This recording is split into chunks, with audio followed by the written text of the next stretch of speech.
প্রিয় দর্শক, আসসালামু আলাইকুম। দর্শক, আপনাদের প্রীতি ও শুভেচ্ছা জানিয়ে শুরু করছি আমাদের আজকের প্রতিবেদন।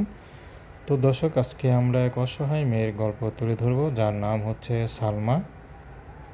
সালমা খুবই দুঃখের মধ্যে আছে, কারণ তার মা সালমার জন্য একটা ছেলে দেখে, বিয়ে শাদিও ঠিক হয়ে গেছে।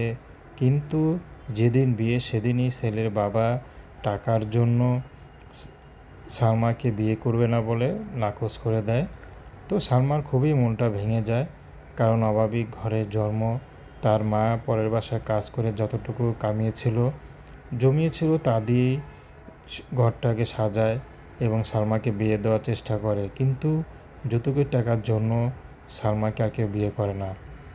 তো সালমা এখন বাধ্য হয়ে ইউটিউবে এসেছেন যে এরকম অপায়া মেয়েকে কে বিয়ে করবে, যারাই আসে তারাই তো যৌতুক চায়।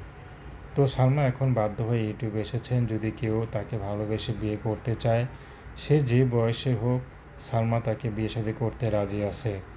সালমা কখনো কারোর সাথে প্রেম ভালোবাসা করেনি। সালমা মাঝে মধ্যে তার পরের বাসায় গিয়ে পরিচিত, সেখানে গিয়ে সেলাই কাজ শিখে এবং করে। তো দর্শক, এই ছিল সালমার জীবনের সংক্ষিপ্ত জীবন কাহিনী। প্রেম ভালোবাসা, সাহায্য সহযোগিতা, বিয়ে শাদী করা একান্ত আপনাদের ব্যক্তিগত ব্যাপার। আসুন আমরা ৫ ওয়াক্ত নামাজ পড়ি, সর্বদা দেশের সেবা করি। আসসালামু আলাইকুম রহমতুল্লাহি ওয়া বারাকাতুহু।